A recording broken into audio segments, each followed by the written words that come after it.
Para cerrar esta mañana, tenemos un dato no menos importante que los anteriores: anonimización de datos a cargo del doctor Carlos Gregorio,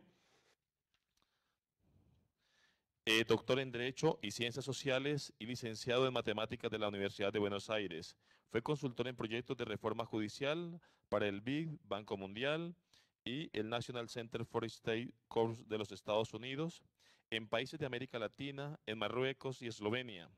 En México, ha sido consultor del Tribunal Electoral de la Federación para la Sistematización de la Jurisprudencia Internacional sobre Transparencia, consultor de AMIF, Asociación Mexicana de Impartidores de Justicia, para el proyecto de modernización de la justicia del Estado de Colima, y consultor del INAI para la sistematización de la jurisprudencia iberoamericana sobre protección de datos personales.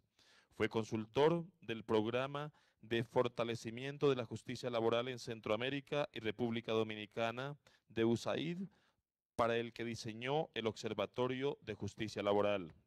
Actualmente es asesor del proyecto Justicia 2020, Justicia Abierta, del Ministerio de Justicia y Derechos Humanos de Argentina e investigador del Instituto de Investigación para la Justicia de Argentina. Quiero que lo recibamos con un gran aplauso. Doctor, tiene usted la palabra.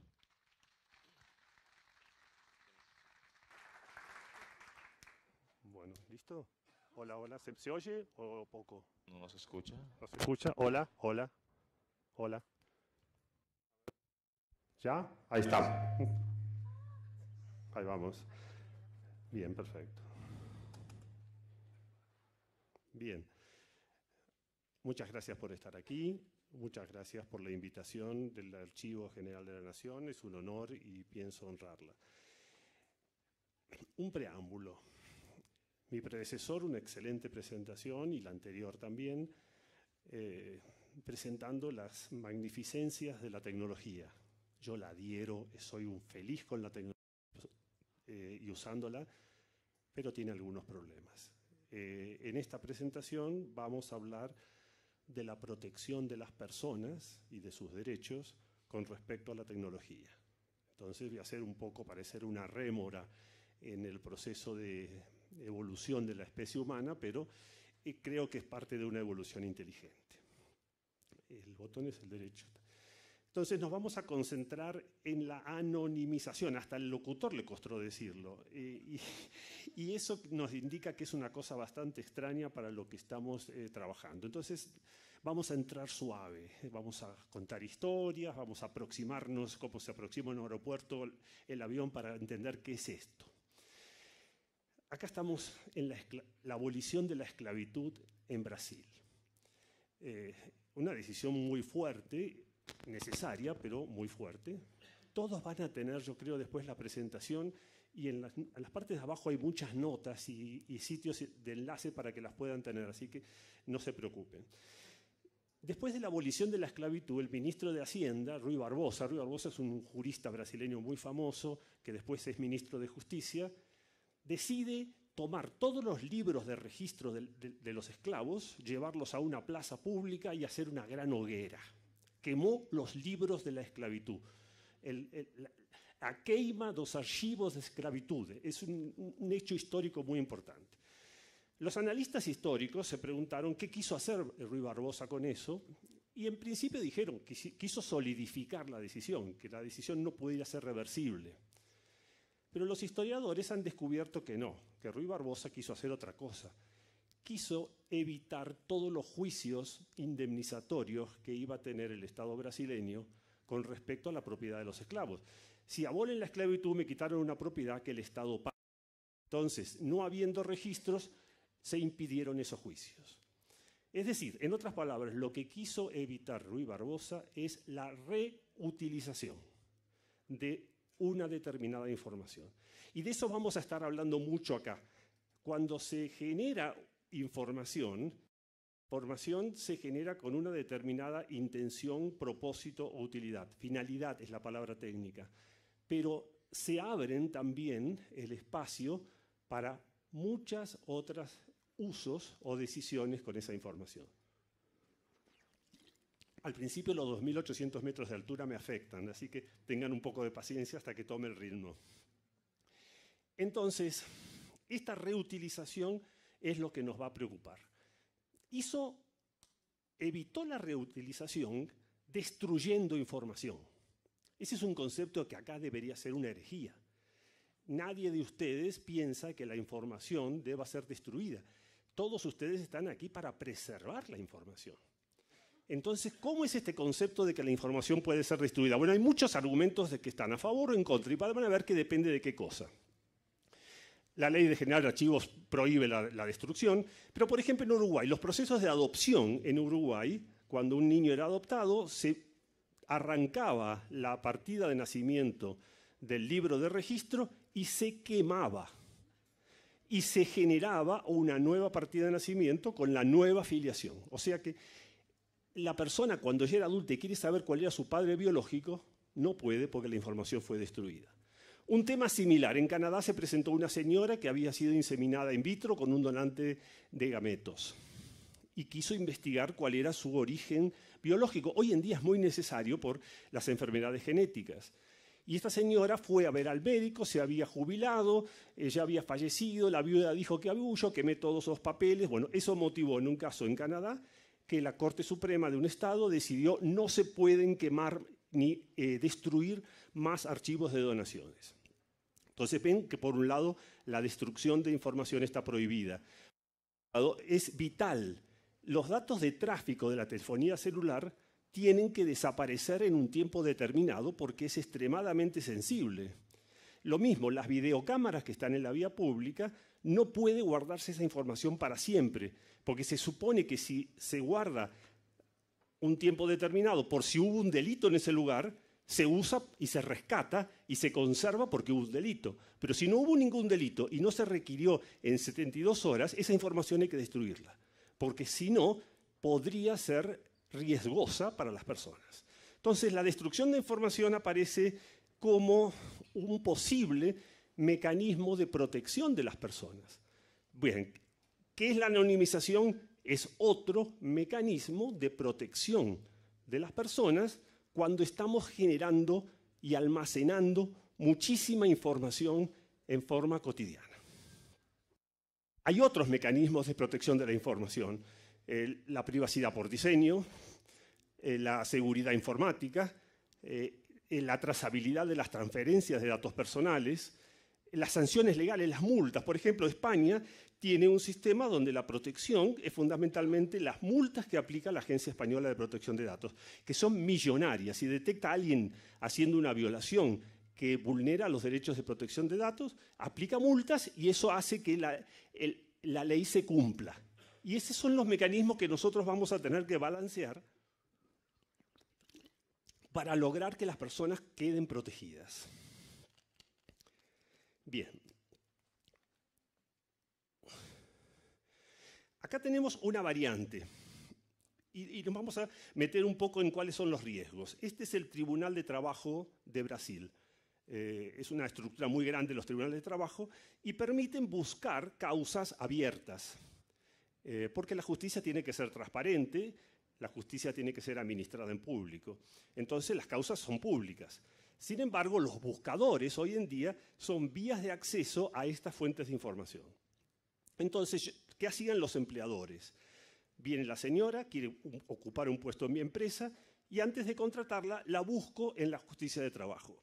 Si esta señora presentó alguna demanda laboral contra sus patrones anteriores, simplemente rompo su currículum y le digo, usted no da el perfil que estamos buscando, será la próxima vez.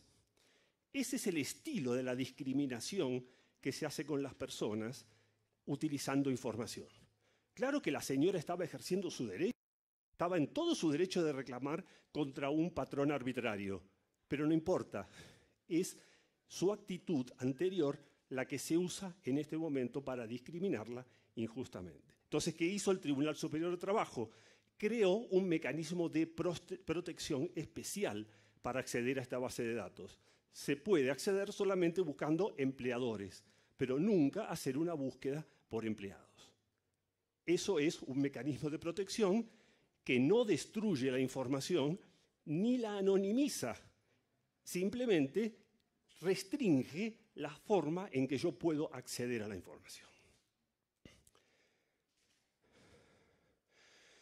¿Qué es entonces anonimización? Anonimización es determinado conjunto de información que nosotros tenemos, se tiene que quitar la información que identifica a determinadas personas. Determinadas personas, no todas. Algunas personas sí, otras no, según cuáles sean los derechos que estén en juego. De tal forma que se haga irreversible la identificación de esas personas. Entonces no son más que un conjunto de técnicas que tenemos que saber cuándo, cómo y por qué aplicar. Van a tener que hacerme una pregunta, después la completo ahora. El archivo general de la Nación tiene que anonimizar sus datos antes de preservarlos. No. La anonimización es un mecanismo frente a las demandas de acceso de terceros. Viene un señor, quiero tener acceso a determinada información que tiene el Archivo General de la Nación o tiene una entidad pública, y se le dice, perfecto, le vamos a dar una versión, se llama versión pública, que es la que usted va a poder recibir. La información esta se le han quitado determinados elementos que no son necesarios para la comprensión por su parte de la información que quería, pero que además se quitan en razón de que se protegen personas. Entonces, la anonimización tiene que ser irreversible, es decir, no podemos entregar una información que de alguna forma el que la recibe dice, bueno, ahora yo me lo tacharon el nombre de la persona, pero yo lo reidentifico y obtengo la información completa. En Colombia esto se llama hacer versiones públicas. Esa es la palabra que usa la ley de acceso y confía que es el mecanismo más seguro y más adecuado para garantizar al mismo tiempo el derecho de acceso que brinda esta ley, más los derechos de protección de datos personales que brinda la Ley de Protección de Datos Personales. Bien, hablamos de que no todas las personas, no todos los datos. En realidad, todo documento tiene al menos 3 tipos de información.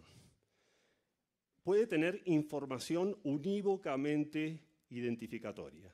El caso de la cédula de ciudadanía nos identifica individualmente a cada uno.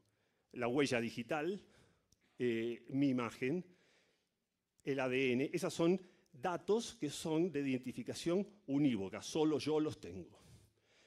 Hay otros datos que se llaman cuasi-identificadores, que no me identifican exactamente, pero varios de ellos ya casi me identifican. El domicilio, el código postal, la edad, el género, combinaciones alrededor de esos datos, aislados pueden no decir nada, pero en un determinado conjunto son suficientemente identificatorios. Y el tercer nivel es los atributos. ¿Qué está dando la información? Podrá ser, si es una base de historias clínicas, pueden ser diagnósticos, si es una base judicial, pueden ser decisiones, si es una base de cualquier otro tipo, va a ser por ejemplo, estamos hablando de llamadas telefónicas, va a ser la duración de la llamada, de qué torre se conectó el celular, de qué torre se bajó el celular, etc. Son datos que son los atributos. En el proceso de anonimización tenemos entonces una gama de movimientos desde cuando la información tiene todos sus datos personales hasta que está totalmente anonimizada. La anonimización, tienen que tener en cuenta ustedes que cuanto más está anonimizada una información, menos útil es. Si yo le saco la anonimizo para estar absolutamente seguro de que la información no va a poder ser revertida, o sea, no voy a poder encontrar nuevamente a las personas, normalmente la información tiene muy poca utilidad. Entonces, la tendencia actual es moverse en un nivel un poquito anterior. Estamos hablando de desidentificación, dándole al proceso de anonimización una factibilidad que equilibre la utilidad de la información con la protección de los datos personales. No siempre es necesario proteger absolutamente los datos personales. Todo depende de cómo son los usuarios, cuál es el tema, etc. Entonces, vamos a comenzar haciendo algunas distinciones.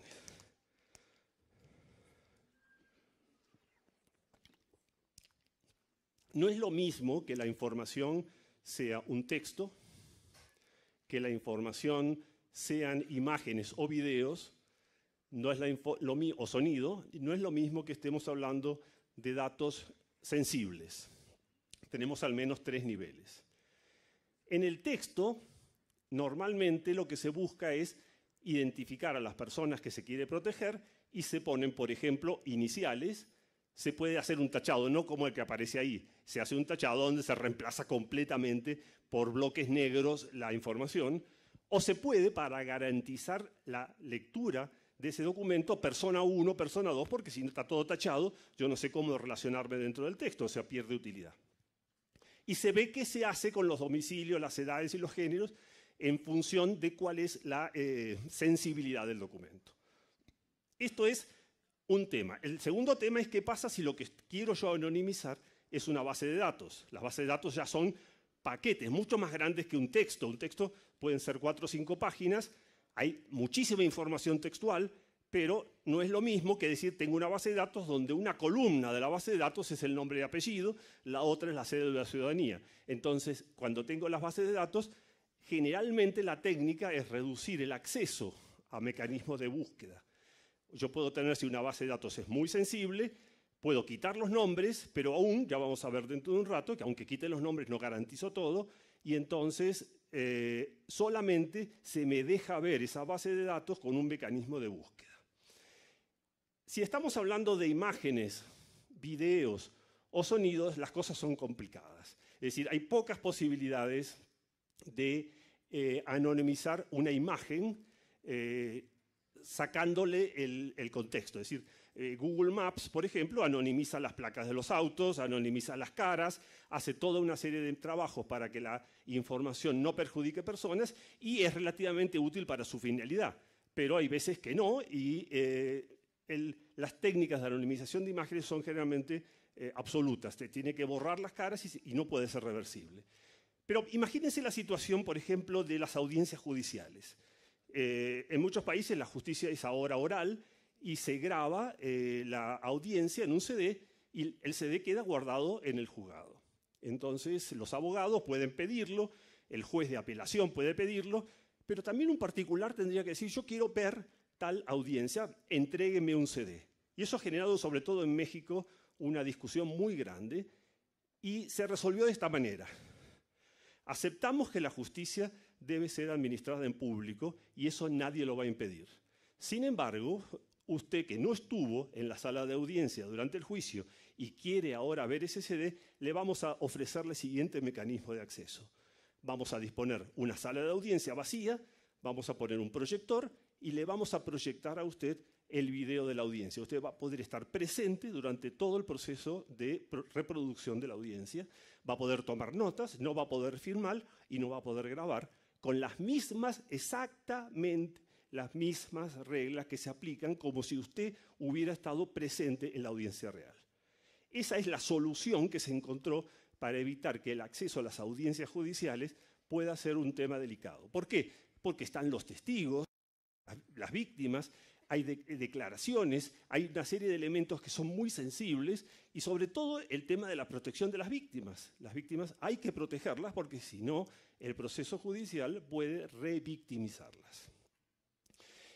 El tema de la biovigilancia es exactamente lo mismo que decimos ahora, la protección es la destrucción. Estamos hablando, bueno, el sonido también es sumamente identificatorio. Varios bancos en Inglaterra ya están intentando utilizar la voz en lugar de los códigos de acceso para los cajeros automáticos. En vez de poner la clave, yo tengo que decir un conjunto de palabras y me identifica. Y eso ya salió un periódico en inglés donde uno de los periodistas tiene un gemelo y hicieron la prueba y el gemelo habló en el cajero y la máquina lo identificó como si fuera el titular de la cuenta. Entonces ya sacaron en un diario inglés una nota diciendo burlado el sistema del HSBC por no tan seguro. Claro, empiezan los problemas y la voz parece ser de que tiene su capacidad de identificación, pero no tanto. Pero de todos modos, como ustedes ven, requirieron usar gemelos, quiere decir que la voz es muy identificatoria. Entonces, yo creo que es casi imposible dejar liberados archivos de voz si se pretende que esos archivos no sean identificables. Datos de salud, biométricos.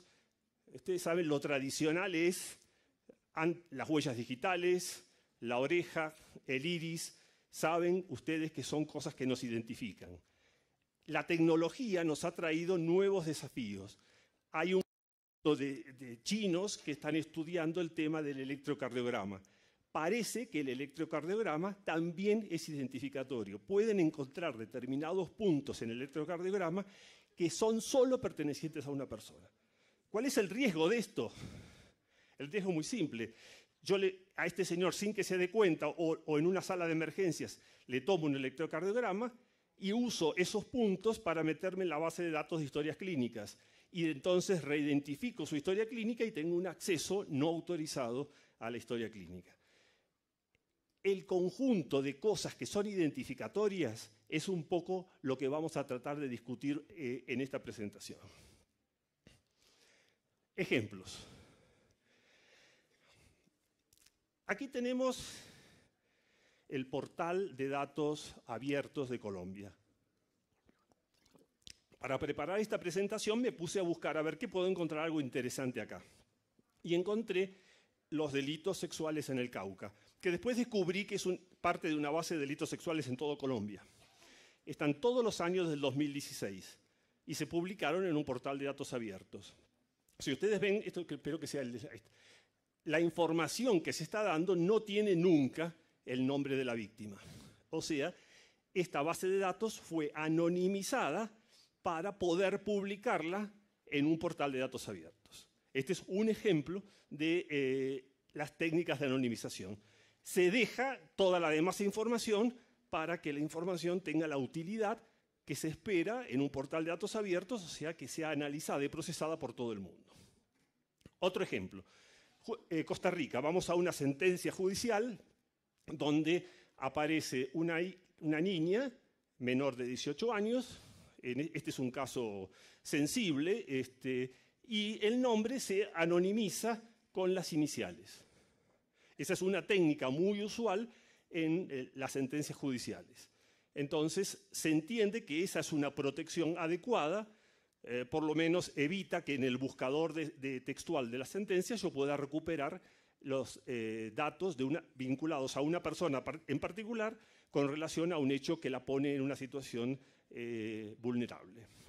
Estos son dos ejemplos de anonimización, en este caso con iniciales, en el otro caso por supresión. Al mismo tiempo que se desarrollaron las técnicas de anonimización, empiezan a haber algunos ejercicios de reidentificación. Eso es lo que hablábamos al principio. Yo recibo el documento anonimizado e intento saber a qué persona pertenece. Primer ejemplo, año 2002, donde empieza ya a presentarse el problema. Este es el gobernador de Massachusetts, que hizo una universidad, en este caso la Universidad Carnegie Mellon, se dedicaron a investigar cómo podían violar las historias médicas, las historias clínicas. ¿Por qué? Porque en Estados Unidos las historias clínicas se anonimizan y se venden para los laboratorios que quieran hacer estudios clínicos y se venden y se dan también a las instituciones de investigación. Entonces, esta gente de la Universidad de Carnegie Mellon empezó a buscar coincidencias posibles entre la base de datos de las historias clínicas anonimizadas contra el registro de votantes. En el artículo él cuenta, fui al puesto oficial, pagué $12 por un CD con el registro de votantes, que tiene ¿qué? El nombre de las personas, su domicilio, su edad y su género. Entonces, cruzamos las dos fuentes de información y, oh sorpresa, había solo uno en ese cruce, buscando al gobernador del estado, que estaba solito, porque en el código postal en que él vivía era el único varón de esa edad. Entonces dijeron, la información que en la historia clínica sí contiene el código postal, el género y la edad, es exactamente la información del gobernador. ¿Qué hicieron? Se la imprimieron, la pusieron en un sobre y se la mandaron a su oficina, diciendo, su protección de las historias médicas es un desastre. Acabamos de reidentificarla de usted. Este es el primer ejemplo. Segundo ejemplo, año 2006. América Online, que era en aquel tiempo un buscador potente, competía con Google, había Altavista. Ustedes no se acuerdan, pero hubo muchas cosas antes de Google en la popularidad que tiene hoy. Este buscador publicó algo que a todos nosotros nos apasionaría saber. ¿Qué ponen las personas en la línea de búsqueda?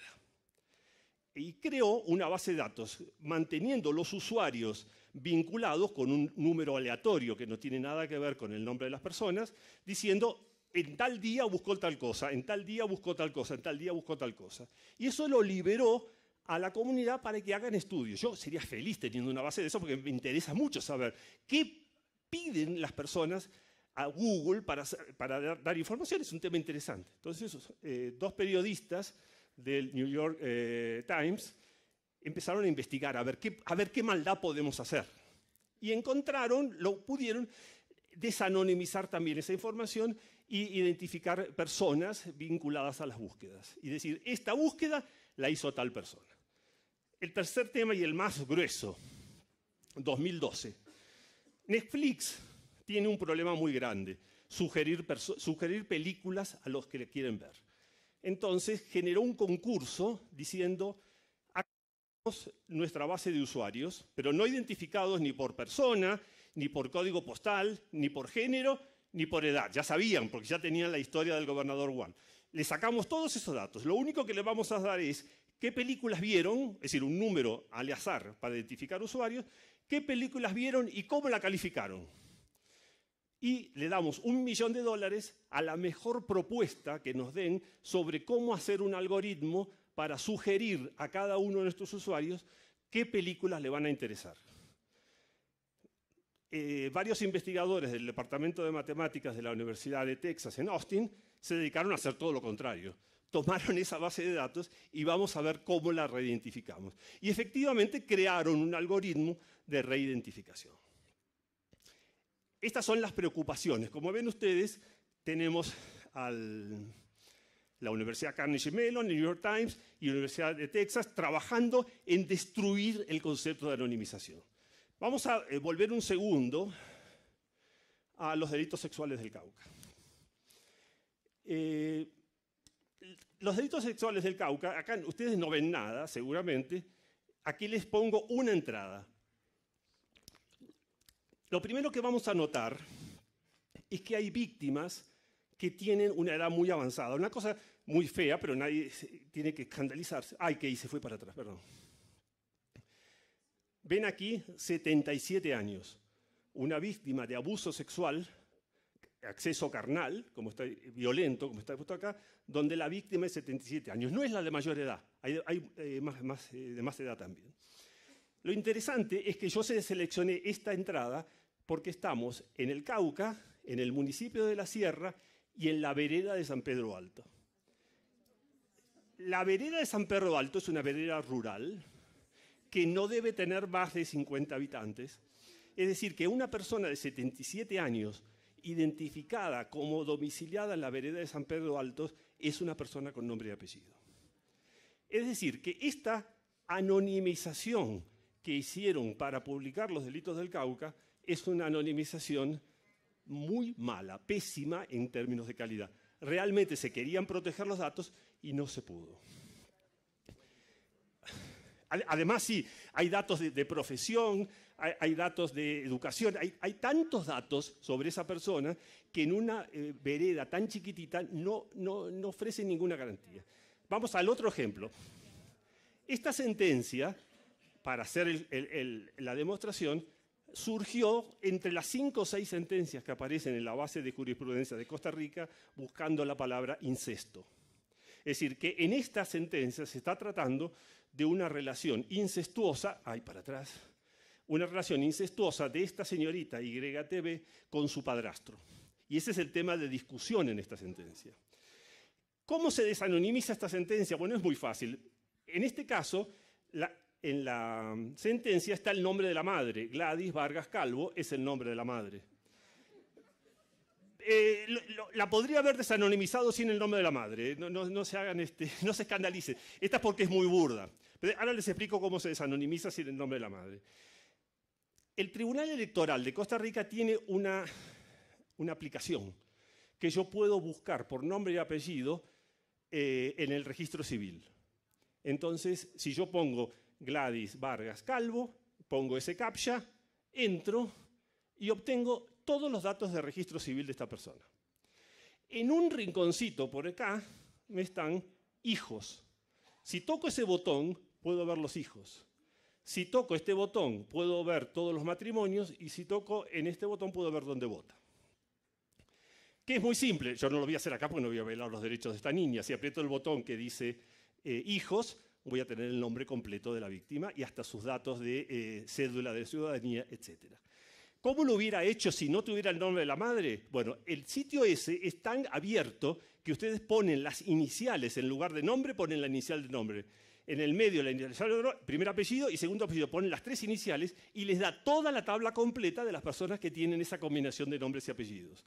Con una Y, eso ya se reduce notablemente porque el uso de la Y es muy bajo. O sea que tendrían una lista de muy pocas personas que tienen que verificar. Después pueden filtrar por edad, porque saben que es menor de edad, y ya vamos, ahí está un número tan chico, y después por exacto, los demás datos que están en la sentencia la identifican. O sea que no es, lo hago burdo porque yo sé que esta presentación va a quedar archivada y no quiero violar los derechos de una persona. Entonces estamos en que las dos situaciones que presentamos como ejemplo pueden ser fácilmente desanonimizadas. En esta secuencia ahora vamos a decir algunas verdades. Si ustedes se enteran del caso de Netflix, por ejemplo, salió mucho en los periódicos, fue un tema muy discutido, pero hay que decir algunas verdades. Hay algunas cosas importantes. Es muy importante el primer caso, el de Gobernador Wall, porque hay estudios que dicen que el 87% de la población de Estados Unidos queda identificada unívocamente por los 3 datos: código postal, edad y género. Eso no ocurre en Colombia porque, primero, el código postal no es tan refinado, han tenido la precaución de mantener un 1 al final, nadie lo ha desarrollado porque no se necesita. Y además hay otro tema: el correo en Estados Unidos es una institución que se usa insistentemente. Hoy en día en el resto del mundo el correo va para abajo, nadie manda cartas por correo. Tenemos que pensar el comercio electrónico, que todavía en Sudamérica no está hiperdesarrollado, pero íbamos a tener un recrecimiento del correo. Pero de hecho el correo ya pierde entidad y entonces los volúmenes que maneja son menores y no interesa tanto. Pero sí, este es el dato más relevante. Esta información nos está diciendo que los padrones electorales o los códigos postales son demasiado identificatorios. En el caso del América Online, se identificó una sola persona, no es que se identificó toda la base de datos. Una sola persona que además cometió el error de poner su apellido en la búsqueda que estaba haciendo. Entonces, el apellido ya lo tenían. Después tenían que estaba preocupada porque los perros andaban orinando cerca de la casa. Entonces ponía perros que orinan en la calle. Entonces fueron identificando varias cosas, achicaron y llegaron. El tercer caso, el de Netflix, es también... el resultado es mínimo. Identificaron que 2 posibles usuarios de Netflix estaban en un grupo de 50 personas que habían participado en una opinión sobre películas en un sitio abierto en Internet. Entonces, de hecho, tampoco identificaron demasiado. No se olviden que en Estados Unidos las películas que yo veo es un dato sensible y especialmente protegido por una ley especial que hizo el gobierno de Reagan, que es casi como un dato de salud para ellos, qué películas yo miro. Entonces, no es un dato menor. Pero hay que agregar 2 estudios más recientes, también hechos por instituciones muy importantes, como el caso de los teléfonos del Massachusetts Institute of Technology, y otro estudio que se hizo sobre los taxis de Nueva York, que concluyen en lo siguiente: determinadas conductas de llamada con los teléfonos celulares, a qué hora me conecto, la duración de las llamadas, desde qué torre y qué torre recibe, etcétera, todo eso es identificatoria en el 95% de los casos. No saben qué persona es, pero saben que ese conjunto de llamadas podría explicar qué persona es. Solo una persona tiene ese perfil. Lo mismo con el uso de los taxis de Nueva York. Los usuarios que pagan con tarjeta y tienen ese tipo de cosas, generan también que va de tal lado a tal lado. Y eso ya más o menos empiezan con los números a producir resultados identificatorios. Entonces, ya no tenemos solo los electrocardiogramas, tenemos el uso de los transportes, tenemos el caso del uso del teléfono celular. Empiezan a crearse nuevas entidades identificatorias. Fíjense ustedes que el tema de las huellas dactilares es de 1930. En 1930 se descubrió que solo con 12 puntos de la huella dactilar queda identificada una persona. Bueno, acá dicen que 4 datos espaciotemporales ya identifican una persona. Esto es un tema que nos pone en contraste. A esto lo llaman una prueba de concepto. De alguna forma se puede reidentificar. Se hicieron ejercicios, pero dicen ellos, sobre todo el último, el caso de Netflix, estamos dando una metodología de cómo se hace. Y estos 2 datos que están acá abajo es que son identificatorias muchas más cosas de las que imaginamos. No solo nuestro iris, nuestra huella digital, sino que la tecnología hoy en día ha convertido en identificatorias un montón de cosas que nosotros hacemos que antes creíamos que no tenían un contenido identificatorio. Bien, están hasta aquí. Esto tiene vidas y vueltas. Datos de interés público, otro tema que agrega la Ley de Acceso a la Información. La Ley de Acceso a la Información dice que no toda la información puede ser anonimizada, solamente aquella en la cual hay un daño concreto sobre una persona que supera el interés público en tener esa información. Entonces, hay muchas cosas que en el mundo hoy en día no se están anonimizando por diferentes razones. Y lo que vamos a tratar de ver ahora es algunos ejemplos. Yo voy rápido porque si no, no llego jamás. Solo la analogía con la expropiación sí es importante. Cuando yo publico los datos de una persona o los hago públicos, los dejo accesibles, estoy entendiendo que sus derechos de protección de datos han sido expropiados, con el mismo concepto que yo hago una expropiación de un bien con fines públicos. El bien se expropia, pero se le paga una indemnización al propietario y entonces el bien pasa al uso común. Con los datos pasa lo mismo. No caen todos los derechos de protección, como no cayeron todos los derechos de expropiación de una propiedad. Si la propiedad, el Estado no la usa para los fines por los cuales se expropió, yo puedo revertir la expropiación. Además, le pagaron una cantidad determinada, o sea que le pagaron. Lo único que él no pudo es decidir vender, a quién vender y cuándo vender. O sea que se expropian el derecho de propiedad, pero no en su totalidad, en sus partes, en las partes que son necesarias. Y además es reversible. Cuando se expropia la protección de datos personales ocurre lo mismo. Se expropia solo aquellos aspectos que son necesarios para satisfacer un interés público. Ahora vamos a ver ejemplos de lo que son aplicación del interés público para datos que se publican con nombres y apellidos y datos completos, aún a veces sensibles. Sentencias judiciales. Las sentencias judiciales, la Corte Constitucional en Colombia, quita los nombres de las personas solo cuando la persona dice yo no quiero que mi nombre figure y además concurre un dato sensible. Tiene datos anonimizados la Corte de Constitucionalidad, pero muy pocos. Padrones de beneficiarios. Padrones de beneficiarios es una cosa muy fuerte en México. Todas las personas que reciben subsidios del Estado, por cualquier razón que sea, hay dinero público en el medio. Y por la ley de acceso en México es obligatorio para todo municipio, estado o la federación publicar la lista completa de todos los padrones de beneficiarios. Quiere decir nombre y apellido, identificación precisa por su cédula de ciudadanía y el dinero que recibió directa o indirectamente. Eso es muy fuerte y hoy en día está casi en Argentina está también una decisión de la Corte Suprema y en otros países también avanza. Penales lo vamos a ver con mayor detalle. Personajes públicos. Los personajes públicos no pueden ser anonimizados. Vean esa sentencia de la Corte de Constitucionalidad. Es top en el mundo. Es la sentencia más fuerte de expropiación precisamente de los datos personales de las personas públicas. No solamente le quita los datos personales, dice que todos sus derechos fundamentales están reducidos para que el ciudadano pueda controlar efectivamente quién es esa persona en la cual nosotros hemos confiado nuestro voto y nuestra representación política. Detenidos en nuevamente penal, firmantes de un referendo. Bueno, ustedes acá que están cerca de Venezuela habrán oído hablar de la lista Tascón. La lista Tascón fue el plebiscito para derrocar a Chávez, para sacarlo, para el revocatorio que le hicieron a Chávez, donde al día siguiente lo tenía el gobierno en la mano y echó a todos los empleados públicos que lo habían firmado. Entonces, es muy peligroso y hay un caso también en Estados Unidos donde llega a la Corte Suprema y en la Corte Suprema todas las decisiones, la decisión mayoritaria fue que el padrón es abierto y se pueden ver los nombres. Sin embargo, un ministro de la Corte Suprema dijo, esto es peligrosísimo, estamos creando el desincentivo a la participación en las consultas de este tipo porque se aumentan los riesgos de ser discriminados.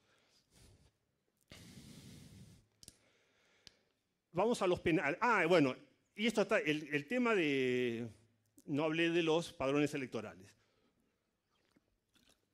Hay varias sentencias judiciales diciendo los padrones electorales son públicos y son accesibles para cualquier ciudadano. Incluso en el caso de Argentina, el padrón electoral contiene la afiliación partidaria. O sea, es el padrón donde vota y aparte, si está afiliado a algún partido, ¿a qué partido está afiliado? Y la justicia electoral en Argentina dijo, ese dato es público, no se puede anonimizar, se tiene que entregar a cualquiera que lo pida. En el caso de Costa Rica, ustedes vieron ese sistema de registro civil, también pasó por una sentencia del Tribunal Superior de Elecciones y pasó después por una sentencia de la Corte Suprema. Un paréntesis acá importante. ¿Por qué en Costa Rica son tan empecinados en esto? Y me lo explicó un costarricense. Acá tuvimos una guerra civil por la manipulación de los padrones. Entonces, nosotros queremos estar seguros que el padrón es absolutamente público porque no queremos tener otra guerra civil.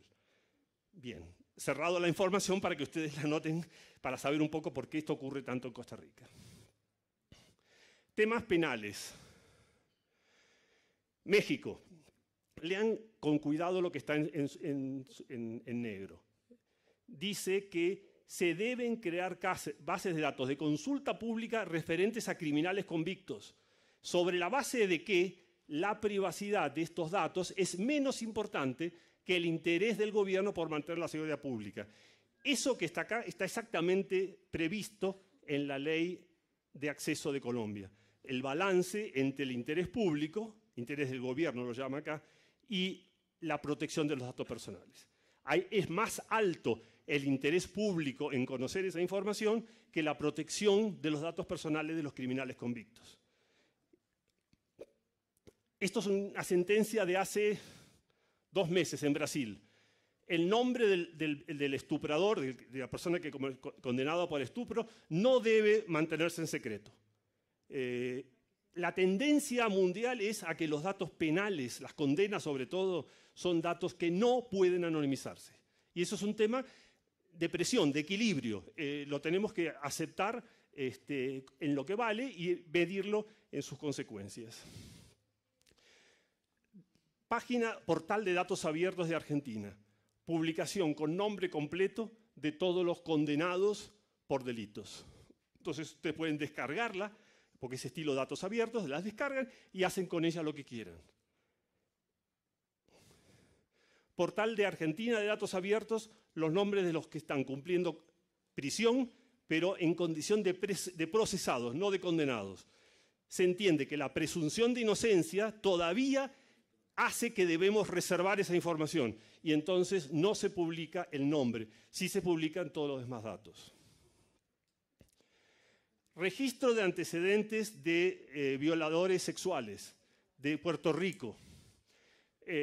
Publicación con todos los datos de los hechos, con la fotografía y la descripción completa de quiénes han sido delincuentes sexuales. Variando un poco el estado en Estados Unidos, es si han sido niños o han sido adultos. O sea, en los casos de adultos se reserva un poco más, pero en los casos de niños es totalmente expuesto.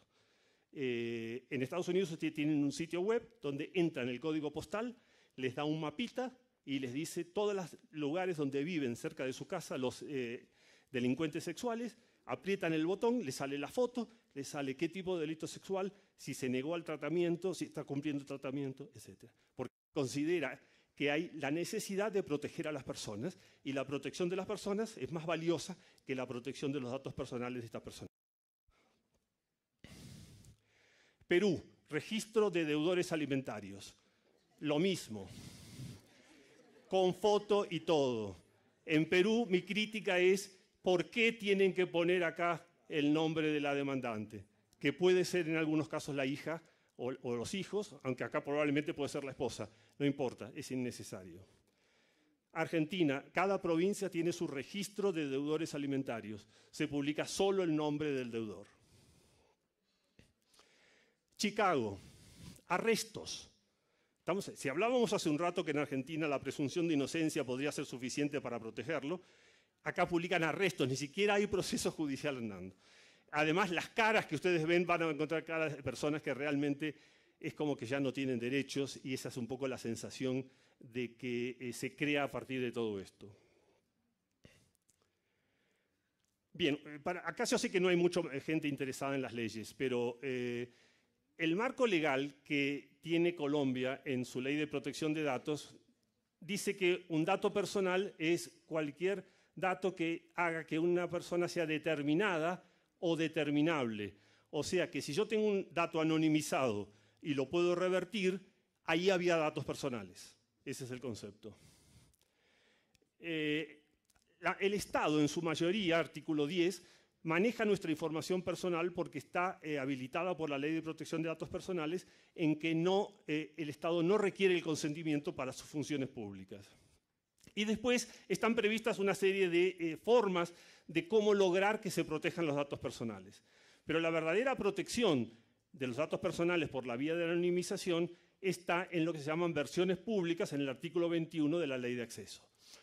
De hecho, yo diría la ley de Colombia, la ley de Argentina, que fue copiada de la ley de Colombia, las dos, la de España, la de México, todas tienen el concepto de vamos a liberar el acceso de la información y confiamos que anonimizando los datos, o sea, haciendo versiones públicas, vamos a garantizar al mismo tiempo los derechos a la protección de los datos personales de las personas. Es un poco importante que entonces tengamos en cuenta que si la anonimización no funciona, nuestras leyes se han quedado sin piso, están navegando en el aire y en realidad no estamos haciendo un equilibrio de los derechos. Un dato interesante en el decreto reglamentario de la Ley de Acceso en Colombia, que no lo tienen las otras leyes de las cuales se copiaron, pero no la copiaron completa, es que si de alguna forma se filtra algún dato en Colombia, el dato sigue estando protegido. Y eso es muy importante. En Argentina se discute, no, si el dato ya salió, bueno, el dato ya salió. No, quien lo toma tiene las mismas obligaciones que tendría el que lo dejó salir para no difundir ni transmitir esa información. Bien, primera reflexión. Es clave entender que se desanonimiza o sea, se reidentifica. Si yo tengo una base de datos anonimizada y la logro reidentificar, es porque en algún otro lugar, no porque hago magia y saco nombres de datos que no están, sino porque encuentro algo al costado que está con el dato completo y lo puedo vincular. O sea que estoy siempre utilizando una base de datos externa que de alguna forma, si se expande, llega un momento en que hay una zona de contacto. Esa zona de contacto es la parte reidentificable de esa base de datos. ¿Quiénes son estas grandes bases de datos? Bueno, la más peligrosa son los padrones electorales, que son los que sirven para hacer las más duras y crueles anonimizaciones, sobre todo porque alcanzan un volumen muy grande de la población. Las otras reidentificaciones son muy débiles. A todas estas grandes bases de datos que están ahí, las bases de los estados, la de Google, las demás acumulaciones, tarjetas de créditos, transportes como el Transmilenio. El Transmilenio citó en un momento el tema de si la tarjeta era identificatoria o no. Dijimos recién que los movimientos de transporte son identificatorios. El Transmilenio tiene la ventaja de que no detecta dónde se sale, solamente detecta dónde se entra. O sea que no puedo saber la duración. En Argentina tenemos un sistema igual, tenemos una tarjeta que la puede usar uno para cualquier transporte, no solo para el Transmilenio, para los autobuses, la puede usar interurbanos, es como una tarjeta de crédito solo válida para transportes. Y hay un sitio web donde yo puedo entrar, pongo el número de mi tarjeta y veo todos los viajes que hice.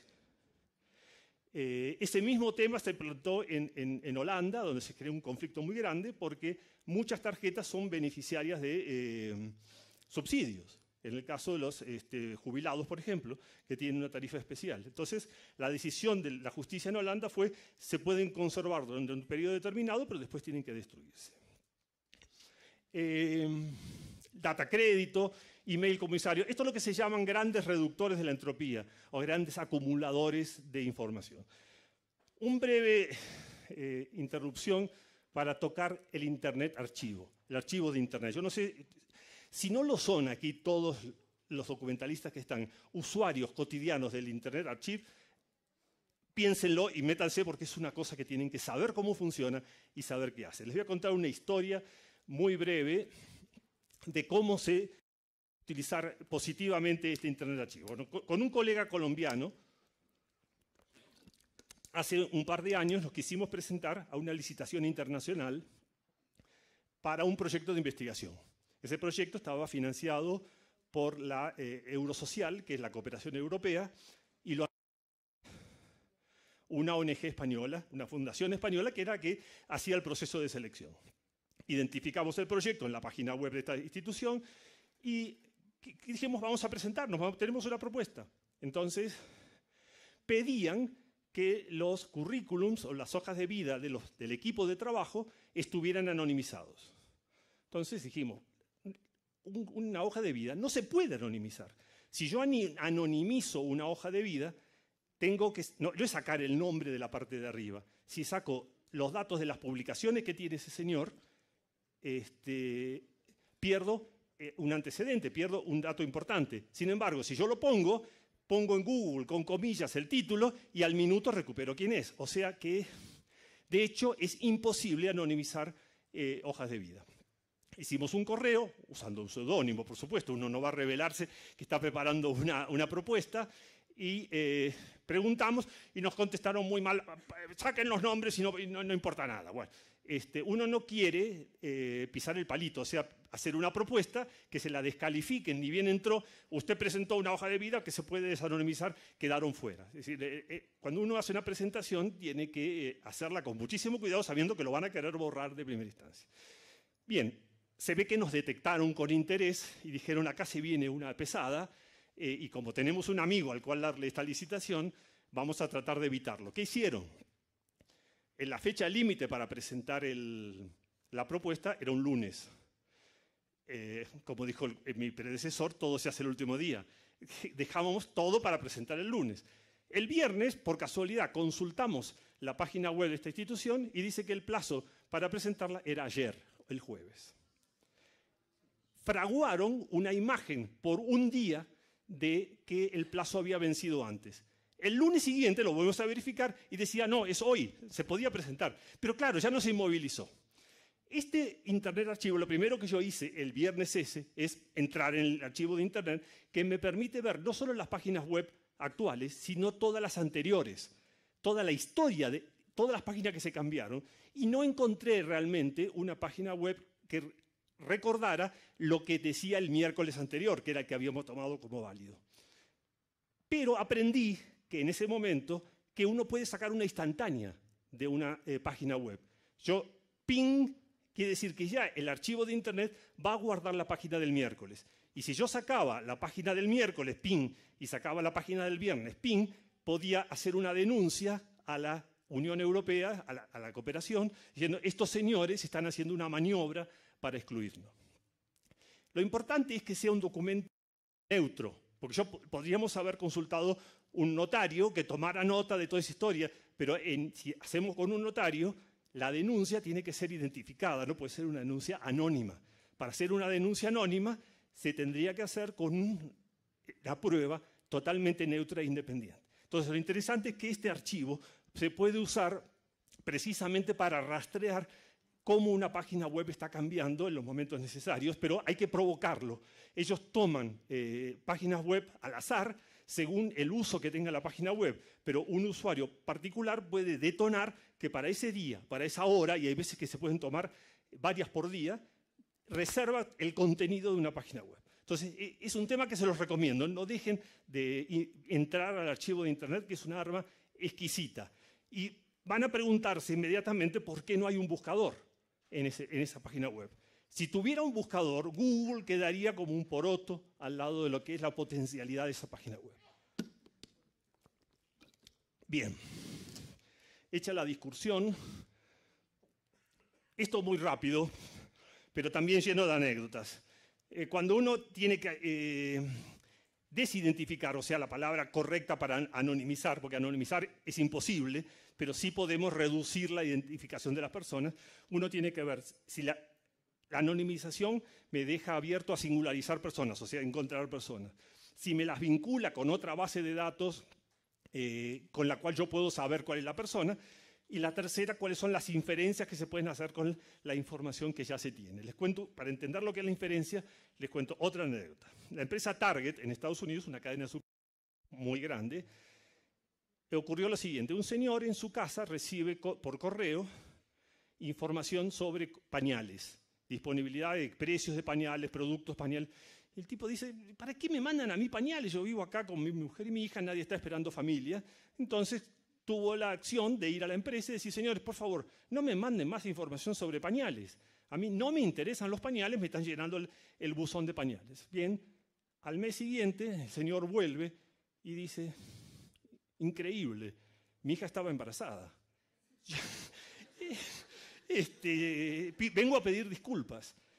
¿Qué quiere decir eso? Que los de Target pudieron saber que su hija estaba embarazada antes que el padre.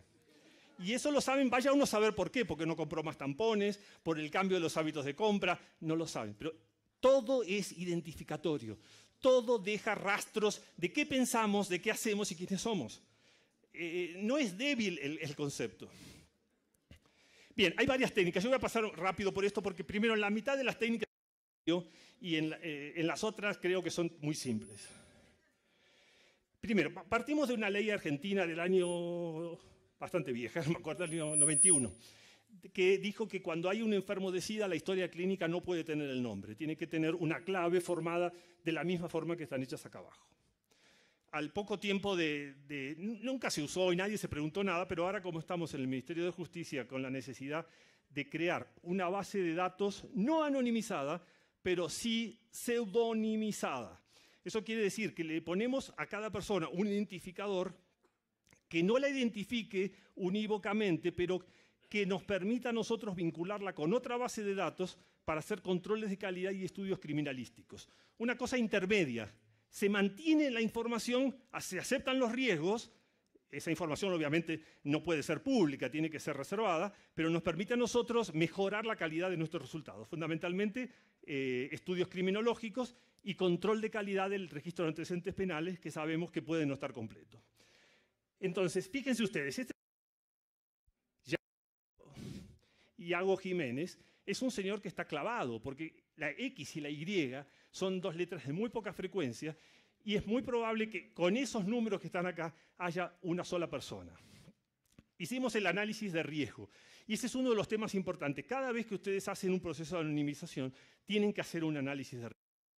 En este análisis de riesgo, en la columna... En esta columna que está acá dice decreto SIDA.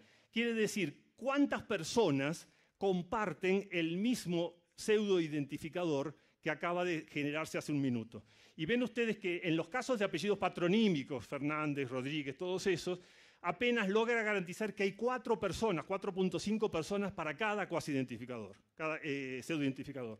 Y en las personas que tienen letras raras, 1.001, decía que ni siquiera podemos llenarlos a todos. Entonces, fuimos analizando en el análisis de riesgo, sacando cosas. Sacamos primero el día del nacimiento y todavía da números muy bajos, 135 es muy bajo, es muy identificatorio. Sacamos el nombre y encontramos ya números razonables, es decir, identificando con inicial del apellido, mes de nacimiento y año, ya tenemos números que implicarían una dificultad para discriminar. 2.800 ya es un número respetable. Ahora, si vamos a eso con las personas mayores de 70 años, los números bajan radicalmente y entonces para las personas mayores de 70 años tenemos que aplicar esta reducción que está acá, o sea, unir grupos de 5 años. O sea que el proceso de anonimización, como podría haber sido los delitos sexuales del Cauca, tendría que haber mantenido personas hasta 40 años y de 40 años en adelante en grupos de edades de 10, por ejemplo. Incluso la cola tendría que ser mucho más gruesa, o sea, mayores de 60 años, todos, para no decir, no identificar personas puntualmente. O sea, todo proceso de anonimización tiene que tener un análisis de riesgo. Así es como funciona. Voy a avanzar porque si no, no voy a llegar más. Esto es la base de datos que le estaba contando recién, que estamos desarrollando en Argentina con el Ministerio Público para poder hacer estudios criminológicos. Entonces aparece el imputado, es esta galimatía de números que aparece por ahí, que nos permite a nosotros, sobre todo se sabe que los delincuentes sexuales se mueven mucho de provincia a provincia, entonces nos permite hacer un seguimiento. Agregación. La agregación es el concepto que estaba hablando recién. En los códigos postales tenemos que reducir la precisión del código postal eliminando los 3 últimos dígitos, entonces ya municipio a ciudades, o sea que la granularidad de la base de datos es menor. Esto está mucho hecho por datos médicos, que es donde más se usan.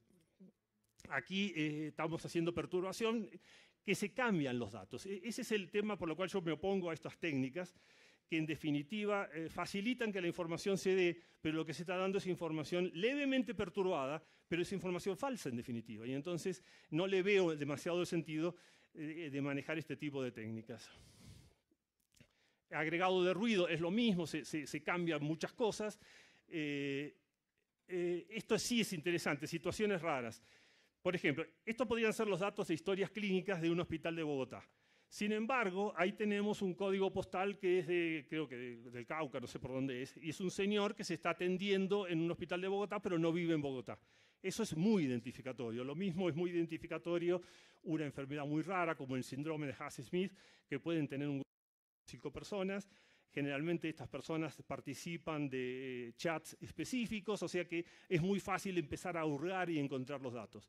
Y lo mismo, 60 años es también demasiado peligroso o raro como para dejarlo en una base de datos médicos. Privacidad diferencial es un invento que ha aparecido hace muy poco, que significa agregar a la base de datos montones de registros falsos para enmascararlas, garantizando que cualquier análisis estadístico que se haga va a dar lo mismo que la base de datos original. Eso se hace agregando lo que se llama ruido laplaciano, que es una curva que tiene esa forma, o sea que perturba muy poco. Esa es otra opción con ruido gaussiano. En definitiva, hace que estemos dando información falsa que garantiza estadísticas correctas. ¿Para qué vamos a hacer eso? Demos directamente las estadísticas correctas. Yo no veo la necesidad de engañar a la gente dando información falsa. Datos sensibles. Que me tengo que ir, ¿no? Bueno, nosotros tenemos unas leyes de datos personales generales, casi toda América Latina. Estados Unidos, a diferencia de Europa y América Latina, tiene leyes muy específicas. Salud, escuelas, videos, niños.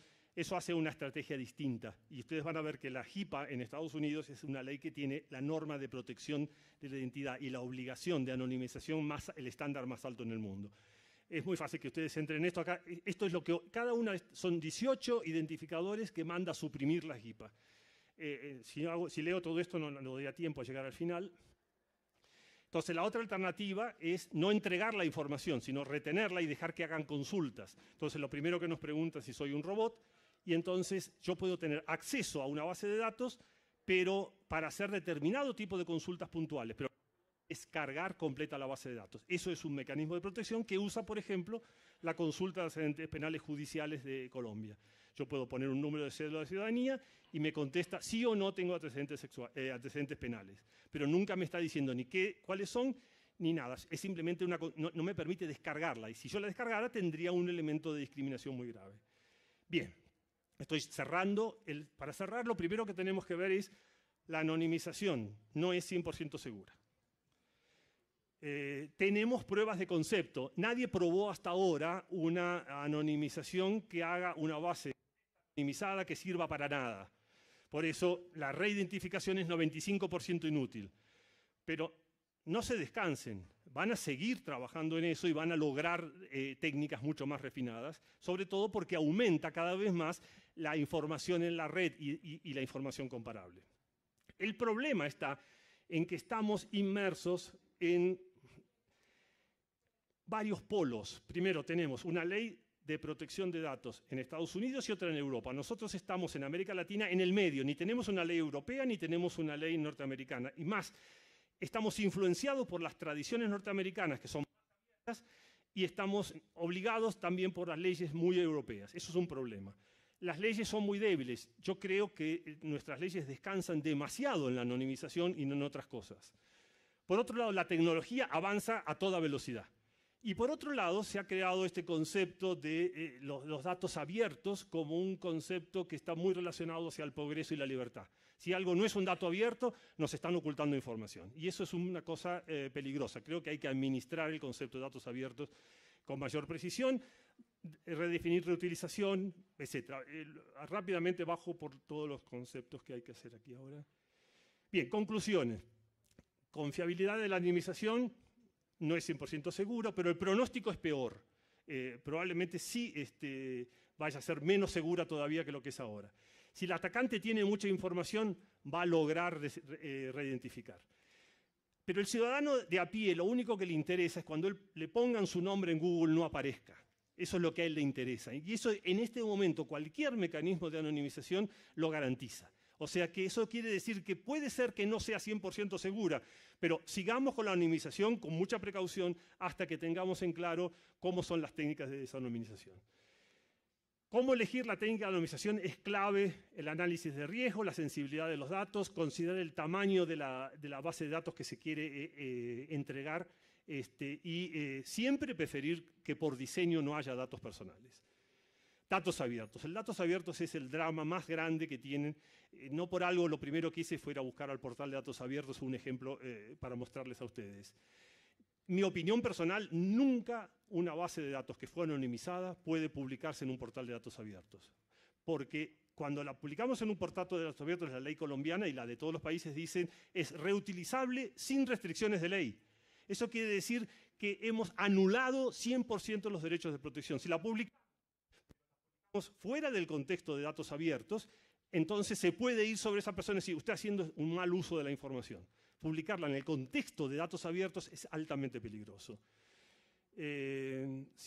Bueno, datos médicos no deberían estar nunca en un portal de datos abiertos, esa es mi otra opinión. Y datos genéticos, menos aún los datos genéticos, requieren el consentimiento expreso de la persona que entregó su información genética.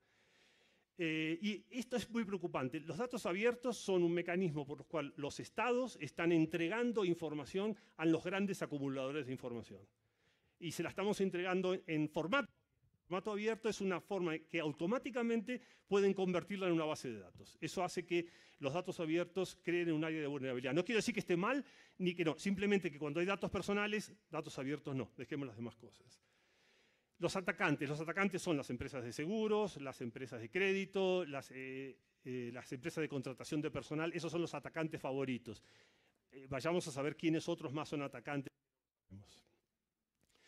Mi pregunta de fondo: ¿quién se le ocurrió solamente a jueces que no razonan más allá que mirando con un telescopio un papel, liberar alegremente los registros de padrones electorales? Toda la raíz de las desanonimizaciones se basan en los registros de padrones electorales. Yo creo que los jueces, por lo menos los países donde ya hay sentencia, van a tener que pensar que ha cambiado la situación en la cual tomaron su decisión y van a tener que repensar si los padrones electorales tienen que ser públicos o no. Bien, interés público. El interés público es clave en esto porque no podemos ser fundamentalistas. Como son a veces fundamentalistas los de los datos abiertos, nosotros no podemos ser fundamentalistas anonimizando. Se tiene que anonimizar cuando hay que anonimizar porque es absolutamente necesario. No se pueden anonimizar personas públicas, hay que analizar con cuidado si se deben anonimizar también datos penales en su totalidad o no. Hay que ser muy cuidadosos. Si caemos en ser absolutistas y fundamentalistas, vamos a cometer errores como el caso de los datos abiertos de delitos sexuales del Cauca. Y creo que esto se acabó. No, legales. Bueno, hay que trabajar mucho en nuestras normas para ajustarse a la tecnología. Ese es el drama de la legislación hoy en día. Queda vieja, en 5 o 10 años ya nuestra legislación no sirve. Nuestras legislaciones se han descansado en la anonimización. Tenemos que desarrollar legislaciones que instrumenten otros mecanismos de protección de datos distintos de la anonimización para abrir el espectro, para ir explorándolos. Y creo que ahora sí se acabó. Muchas gracias.